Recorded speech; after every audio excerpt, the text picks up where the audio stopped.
Hello, people. The King Kong Godzilla 2001 here, and shall be reviewing. Sorry, I had to shut my door there. I should have came in a little more prepared. The NECA Godzilla 1994. My first impressions were pretty positive with this guy. First, I was kind of negative about him. I didn't really like how he looked. His tail was too skinny.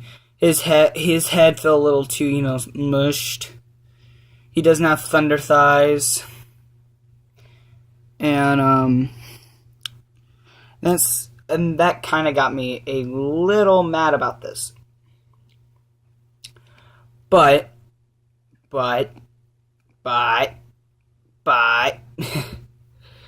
I actually started to grow on this figure. He's actually really fun. His articulation is very positive, except for one joint on my figure. And he's a pretty cool figure. Now, first, let's go with paint job. I love going with paint job first. Paint job is excellent on this figure, but there are some parts that aren't accurate as usual. Like his toenails and his fingernails. They have like a more light blue kind of baby blue a little, causing it to causing just a weird look. It's cool and all, but it's not really 100% accurate.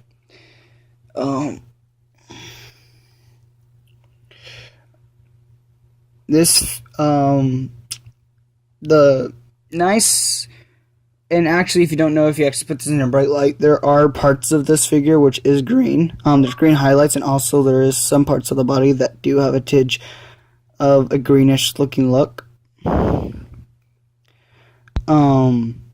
Which I saw in a review, and then I looked in a light, and I did notice it. The spikes on the back are very well done, and his teeth are nicely painted on each one. Barely any paint slop. Just a little red paint. And it's funny that the white paint looks fantastic on it, but it's just the red paint that just kind of slops a little on the side right here on his mouth. His eyes look magnificent. They look beautiful. And yeah, he's a pretty cool figure. I like him. And I know I should have done this one before, but detail is absolutely great on this. Except I would say I wish they had thunder thighs. I wish they had like the thunder thighs and the thick tail and the more 94 looking head.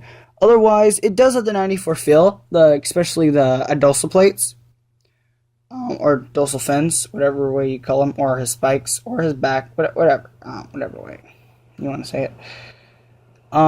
Those really do hit.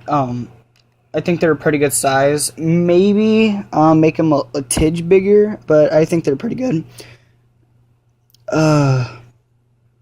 His head does look Heisei. It does, but it looks like they kind of mashed in 92, 93, and 94 together. I know some people might say maybe 91, but it looks very 92, 93, and 94. Its spikes on him are really well done on his tail too. And I forgot to mention this paint, he does have a little paint slop around his tail. I can understand that, but it's kind of hard to understand because they messed up on the paint on the spikes on the back, but didn't mess up on the paint on the teeth. Like, what the heck?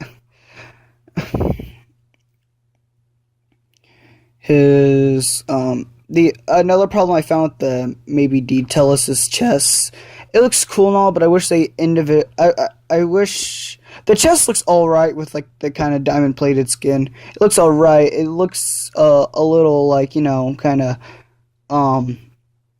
like distorted, like, it looks a little more rough than on this part. This part right here just looks diamond plated. Up here, it can be excused because it isn't as bad as this part.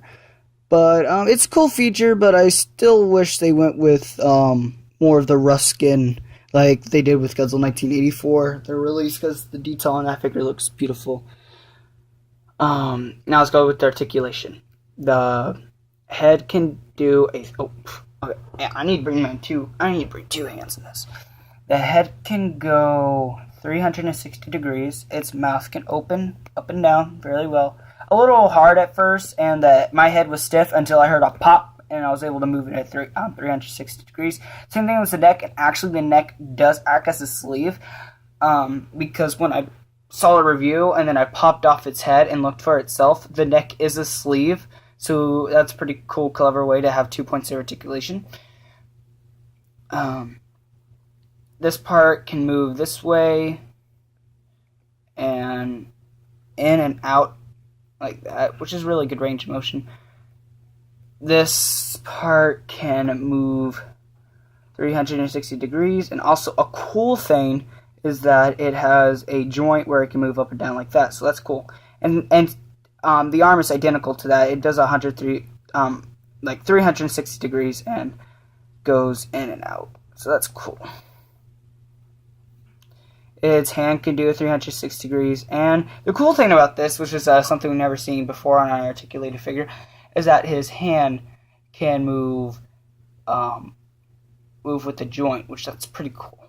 We never really seen that before in a articulated Godzilla figure. Its waist can do a 360 and has a really well range of motion. It could look down really well, up pretty good. Move 360 degrees very smoothly. Now to the legs. The legs do 360 degrees like this. You can put them any pose you want, as it helps the range be better. Its leg can bend. Mine's a little stiff. There we go. Yeah, but I don't really like that. It looks a little awkward, so I just keep the legs normal, actually, because I think they look better if the legs were normal. This is a little hard. There we go. It popped. Now, you got the feet that do 360 degrees and do move around. You got a little ankle pivot, not the best, but a little ankle pivot and all that awesome stuff. Now we're at the tail, which the tail kind of does suck a little on this figure before I continue on with the joints. But the 2014 did a fantastic job with the tail. It moved very smoothly, and then the rest of it was bendy wire. So yeah, it worked pretty well. For it to have, this one was kind of a downgrade with the tail, because the tail, only like these two joints back here can really move side to side. They don't really do, this one doesn't really do a whole lot. This one in the middle can do actually the most job. This one's just there to do a 360 degrees. It isn't really there to move. And the bendy wire, I would say, is a tidge better than the 2014. But we only have so much because the 2014 had a lot bigger tail.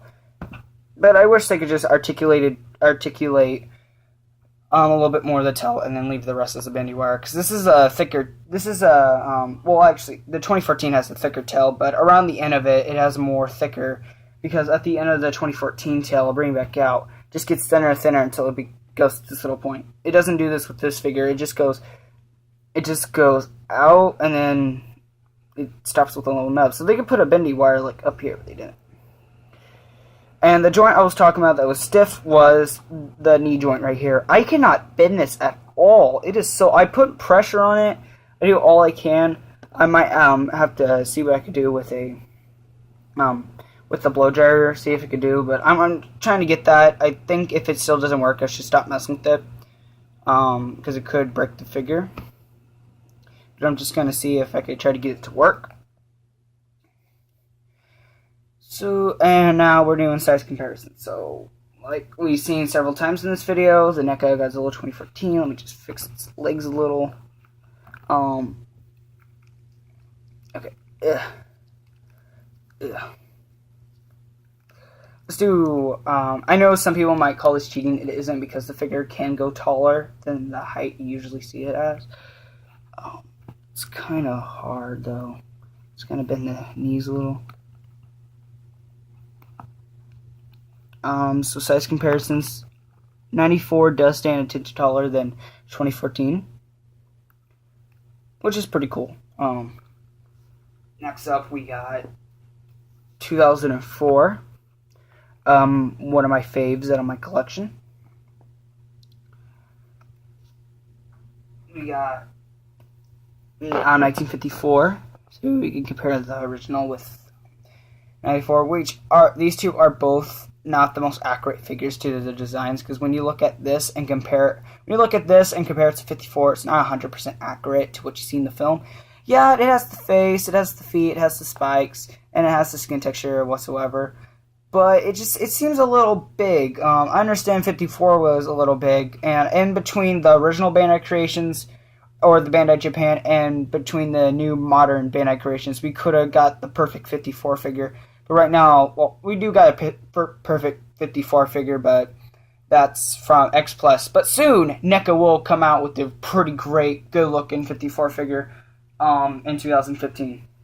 And last size comparison, my tallest standard size Godzilla figure I have 1968, which is badly out of proportion. They should really go back and remodel this.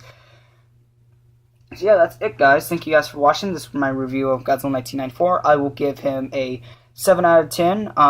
Reason why is because a little bit of paint slop down here on the tail and around the mouth, and it's not 100% accurate to the film, because the face kind of looks a little mushed up with 92, 93, 94, and it doesn't have like thunder thighs, and plus the diamond plated part right here kind of bothers me a little.